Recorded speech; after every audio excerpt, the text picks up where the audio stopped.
This is a typical question in every AP exam. Calculus is a combination of two functions. The limit approaches to 4 of a complex structure, a rational structure, a fraction. F of x plus 7 divided by g of x. How much is that? I want you to see the graph, and I want you to see the explanation, the logic, the reasoning behind every step. We are working with only one input, x equal 4. But because we're working with limit, we are not worried about what happened to the function when x is equal 4. We are worried about what happened to the function values, to the output values, when the x approaches to 4 from the right and from the left. This is what is important in this question. One input will generate outputs. But right here, we are working with two functions, the one on the left, the one on the right. Let's follow it. What does the graph force this limit to be? X is approaching to 4. Nearby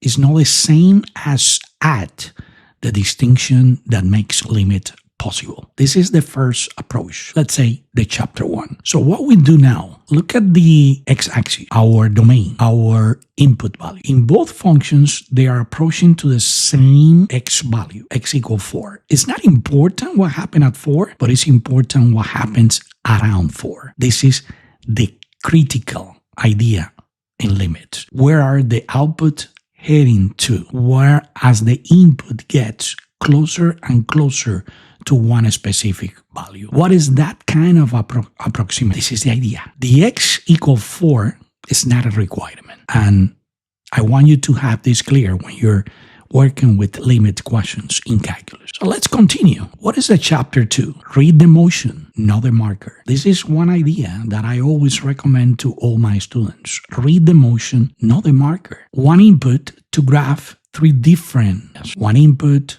to graph three different ideas. We have the two graphs right here very close. Look at the motion, not the marker. They are getting closer to 4 in both cases, F and G. But the output values is quite different for F and G when the x approaches to 4. You can see it very carefully. So near 4, the function F approaches to 3. And function G approaches to 5. So we have two different outputs that we are going to combine into an algebraic expression, the original one. And that is the final destination of our AP question. So when the x approaches to 4, f is equal 1. Yes or no? Look at the nice point over there. But this is not the one that we really care about it. The limit is a different number. The limit is 3 because limit is approximation. Limit is not what is going on at x equals 4. And I repeat that constantly because this is the key. This is the core. This is the heart. On the other side, we can see that coincidentally, the value of the function g at x equals 4 is 5 and is the same as the limit. But this is only a coincidence and it's not important for limit. It's important for continuity. Very simple. What is the chapter 3? Limit pass through continuous operation. Addition and division preserve nearby behavior. F of x approaches to 3, g of x approaches to 5. That is clear. We have an extra constant right there, plus 7 in the original question. But basically, we can do the math here. F of x plus 7, which is the top denominator in the original question, is 3 plus 7 equals 10. But why we said here that f of x is 3? F of x is 3 because we're talking about limit. We are not talking about the value of the function at x equals 4, but in the neighborhood of 4. So be careful with that because it's confusing. We are not saying here that f of x is equal 3 when the x is 4. We are saying here that the limit